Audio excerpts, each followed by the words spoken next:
Welcome to the Big Fellas Podcast, where we chop it up about all things past, present, and future about the game of basketball. Where facts, stats, and context reign supreme. That is blasphemous! Sometimes it gets crazy, but we always keep it real. Get ready to learn from players, coaches, and fans from all levels of the game and see the court in a brand new way. And now, fresh off the sidelines, here's your host, John Hartofilis. What is up, guys, and welcome to the first ever episode of the Big Fellas Podcast. I'm your host, JH, coming to you from New York City, the mecca of basketball. Today, I'm going to kick things off with the only solo episode we're ever going to have here on the Big Fellas Podcast to talk about a player that, while I wasn't really allowed to see him play growing up, he was an inspiration to me as a young player, and I watched countless hours of him repping out post move after post move in my driveway to help improve my game. This is none other than Hakeem the Dream Olajuwon. Before I jump in, I want to give you guys a quick look ahead on what to expect here on the Big Fellas Podcast. Basically, I'm a 19-year-old college student in New York City that's just super passionate about the sports industry, and my dream is to one day work in the NBA.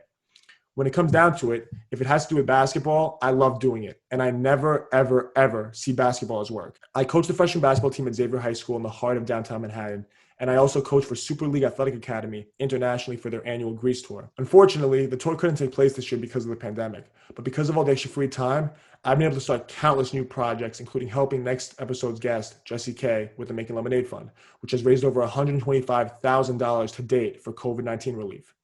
I've also founded the Bakehead Sports Business Club, where we have plans to announce our sports business conference in the coming weeks that's going to include professionals from all over the industry, and of course, start the podcast that you're listening to right now. On this show, what I want to do differently from all the other basketball podcasts out there is do my best to eliminate my opinion from the equation and simply give researched facts, stats, and context so that you can learn about some of the lesser-known NBA legends that don't get the airtime or screen time that they deserve. I spend a great deal of time gathering basically everything there is to find on the internet about a player, and I'm going to have a new guest on here with me every week to break these players down in a casual but informative way. We'll also have interviews with super interesting people from across the sports landscape, including players, coaches, executives, agents, and even reporters. Check out the show notes below so you can see and keep up with all our upcoming content. I hope you fellas enjoy what I've put together, and let's not waste any more time and get right into it. Okay, so let's start with our player introduction for Hakeem Olajuwon. Hakeem was born and raised in Nigeria and grew up playing soccer, but picked up a basketball at 17 and never looked back.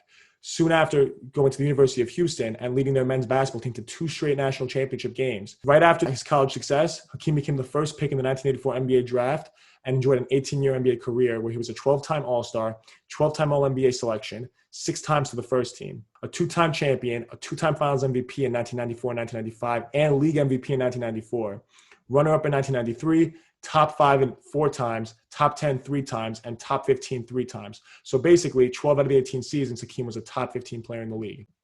Hakeem also averaged 27, 11, and 3 with 4 blocks per game in his peak years from 1992 to 1995, winning 2 Defensive Player of the Year awards in 93 and 94, back-to-back, on all-defensive first-team selection 5 times, and 9 total all-defensive teams.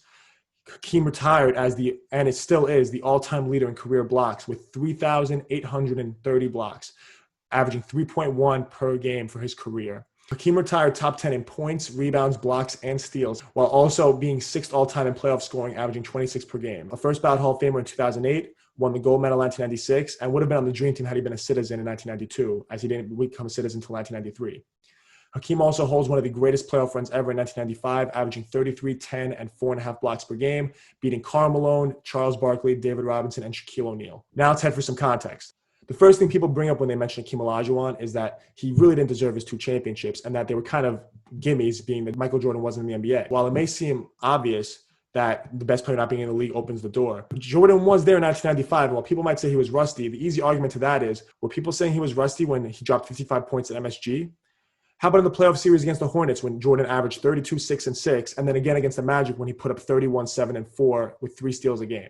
No one was saying Jordan was rusty then. After playing Houston in 1992, the Bulls lost by a score of 110 to 96, and in the post-game press conference, Jordan told a reporter, "You know, it's a good thing these guys can get out of the West." And when the reporter asked him why, he said, very emphatically, "We've got no answer for that big monster." What does that tell you? That tells me that Jordan knew that if the Rockets were able to get out of the West, or if had they been in the Eastern Conference and Jordan had to play them year in and year out, it would have been a very different story for the Chicago Bulls. Another important thing to note is that while you might say that Hakeem didn't directly beat MJ, he swept the Magic team that beat MJ in 6. And the primary reason, as even mentioned in the Last Dance documentary recently, was that Horace Grant changed the whole series because the Bulls just didn't have the size yet. They didn't have Dennis Rodman. In 1996, 97, 98, the Bulls would win out. But to say that for 1994, 95, the Bulls just weren't the same team that we saw later on. So that's a very different story. Another thing to note is that Phil Jackson is notorious for never doubling great big men. Robert Horry has a great story of begging Phil Jackson to double Tim Duncan while Robert Horry was on the Lakers in 2002. And Phil Jackson said, one guy won't beat us. But Hakeem would have beaten them because he was that good. Hakeem also dismantled all the great big men that were in his era. And there were a lot of them. Whether it's David Robinson in 1995, when he completely outclassed him in the Western Conference Finals, sweeping Shaq, beating Patrick Ewing, and straight out outplaying him. There are countless times where he completely outclassed them, and that speaks volumes. Hakeem's the only player until 2016 LeBron to lead a title team in 5 out of 5 categories. Notice when he's second to someone or number 2, that other guy is a surefire top 5 guy. No one's doubting LeBron being top 5, but a lot of people will tell you Hakeem Olajuwon's not top 10. LeBron averaged 26 points per game to Kyrie's 25 and 9.5 rebounds per game to Tristan Thompson's 9. That's pretty close. Hakeem, on the other hand, averaged 29 points per game to Vernon Maxwell's 14. That's 2 times as many points as the next guy on his team. That's carrying. Talk about the mid to late 80s Houston Rockets teams, is that they had a lot of misfortune. And when I say a lot, they lost Ralph Sampson, one of the best big men in the game, who was Hakeem's fellow twin tower. They lost him to injuries that completely crippled his career. He was supposed to be one of the best players in the game, and he was for a few years until he completely fell off. And their 2 best guards were kicked off because of cocaine suspensions. Imagine a player today losing a fellow MVP candidate and then also losing their 2 other starting guards. Hakeem's only all-star teammate from 1988 to 1995, that's 7 years, including both title runs, was Otis Thorpe in 1992. This was Otis Thorpe's only all-star game ever, and he got voted in after the fact as a reserve due to injury and scored only 2 points in the entire all-star game. Imagine if Hakeem Olajuwon had help. He won back-to-back with 0 all-stars, and in 94 was the only time that an all-star or someone that eventually made the Hall of Fame, because in 1995, Clyde Drexler was a future Hall of Famer, but did not make the All-Star game that year. In 1992, the Rockets were 2-10 in games Hakeem missed, and that was the difference in them making and missing the playoffs. In 1994, they were the only champion since 1961 to win with their second, third, and fourth scorers shooting under 43% from the field. That's the same team that Hakeem Olajuwon led them in all 5 categories. Not only were the 1995 Houston Rockets the first team ever to win a championship without having home court advantage throughout the entire playoffs, but they also did it by beating 4 57-plus win teams when no one else has even beaten 4 50-win teams in a playoff series. Not only that, though, the 59-win Phoenix Suns that the Rockets came back from down 3-1 to beat in that 95 playoff run, they were their 2 best players, Charles Barkley and Kevin Johnson, for 49 games in 1995. I think that if they had played, the Suns would have had a little bit more than 59 wins. Skill-wise, were way better than the 59 wins that they really had. The Rockets would have been the first team to ever beat 3 60-win teams in the playoff run, which is absurd. Moving on, we have some more of our fun stats. These are really cool and interesting. First one, I'm going to call it stocks. It's when we add blocks and steals together. So we're not just rating a big man like Hakeem on how well he can block shots. It's also kind of, even though blocks and steals don't tell the whole story, kind of showing how he impacts the game steals-wise too, because Hakeem put up insane steal numbers. Hakeem had 300-plus stocks in a season 12 times. No one else has half of that. Hakeem also has 5,992 stocks all time. No one else has over 4,500. So 5,992, he's 8 away from 6,000. No one has 70% of that. That's absurd to be that far ahead of the pack. Hakeem also averaged 2 steals per game and 2 blocks per game 5 different times. The only other players to do that ever were David Robinson and Gerald Wallace, who did it once, respectively. And when you look at his basketball reference page, he had just under 2 blocks, whether it be either 1.8 or 1.9, 6 different times. When you do the math, that 0.2 and 0.1 conveniently add up to one whole number. And that means that, give or take some rounding, Hakeem needed 13 extra steals in those 6 seasons to do this 11 times. Doing it once was a huge deal. This guy almost did it 11 times. That's absurd. In 1990, Hakeem averaged 4.6 blocks per game and 2.1 steals. That's 6.7 combined stocks per game. 550 total exactly for the season. Hakeem had 6+ stocks 5 years in a row in 89, 90, 91, 92, and 93. Now, while numbers don't paint the whole picture, having these numbers and winning without help really solidifies Hakeem as a top 10 player. Sticking on that defensive topic, the only players ever to win MVP and Defensive Player of the Year are Hakeem Olajuwon, Michael Jordan, Kevin Garnett, and David Robinson. That's because defense is a specialty. To be a real master at playing defense and locking someone down, it really is a specialty that you really have to be good at. And Hakeem was able to do both. Jordan and Hakeem were also the only two people to ever do it in the same season. You could really make the case that the 1995 Houston Rockets are the most impressive back-to-back ever, especially when you consider how hard it was back then to go back-to-back. The Lakers did it in the 80s, in 87 and 88, but before that, no one had done it since the Bill Russell Celtics. And then since then, it's only really been super teams where you're looking at the Lakers, the Heat. All those teams were just superstars banding together. They had multiple All-Stars, multiple superstars, multiple Hall of Famers. Hakeem didn't have that, and he was still able to pull it off. Jordan in 1992 and Hakeem in 1995 were the only two players to ever score 30 points in 16 different games in a playoff run. Now for some fun stuff. I'm going to pose a few questions to ask yourself, what if these happened? How much of an impact he had in the game? Because a couple of these decisions changed the complete landscape of the NBA. What if Houston makes the draft day trade to send Ralph Sampson to Portland for their number 2 pick in the 1984 draft and Clyde Drexler?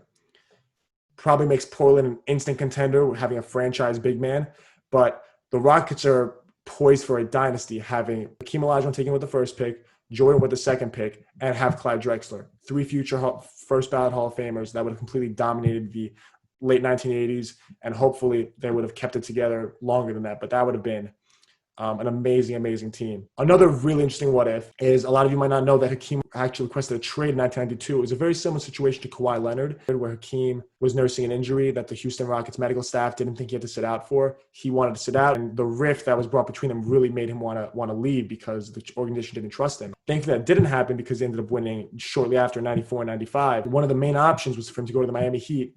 They would have given up Glenn Rice for him, a few other impactful role players, and the Heat wouldn't have won anything if he had gone there. What does that open up for the other Western Conference teams that lost to the Rockets in 94 and 95? We'll keep it to the conference finals. Hakeem's not there because he gets traded to the Heat, and the Heat aren't contending. But if the Jazz go up against the Knicks in the finals of 1994, what happens? Does New York have a championship? Do Karl Malone and John Stockton finally win one? That's a huge what if. Then you go 95, assuming the Spurs are able to come out of the West, they're playing against the Magic. Does David Robinson win a ring without Tim Duncan? Does Shaq win one in Orlando, and does that make him stay with Penny Hardaway and he never goes to LA? And then that sends shockwaves to the league that would be felt up until about 2010. Those shockwaves of Shaq staying in Orlando would have stayed, all based off of whether or not Hakeem's there or isn't there. And I think that is super interesting.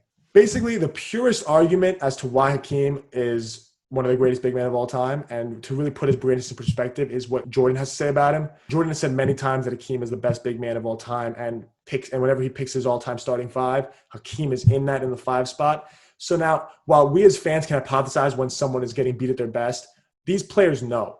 When Shaq says, I couldn't break Hakeem, we might say, well, Shaq was young in 95. Shaq knows I was a very good, maybe one of the best versions of myself in 1995, and I couldn't win a game against this guy.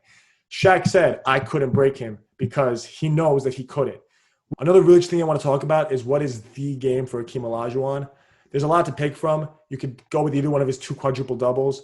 You could say 94 Game 7 because that was the moment he won the championship. You could say it's Game 6 when he blocked John Starks. Those are some of the more kind of iconic moments that you might see on highlight tapes about Hakeem. Or you could even say the 87 Western Conference semifinals when he put up 49 and 25 on the Sonics. Or maybe 95 when he just destroyed David Robinson. You could go with any of these. Maybe the 1986 finals when he went up against the Boston Celtics original Big Three and forced into 6 games, a team that's really considered by many one of the greatest of all time. What I want to go with is the 1986 Western Conference Finals when, on a reigning Finals MVP Kareem, Hakeem beat the Lakers in 5 games, putting up 31, 11, and 4 for the entire series, 4 being 4 blocks, and scoring 40 and 12 in Game 3. And the Rockets really had the Lakers number in those 80s. Our last question of the day, did Hakeem play in the right era? Was he too early, too late, or just right?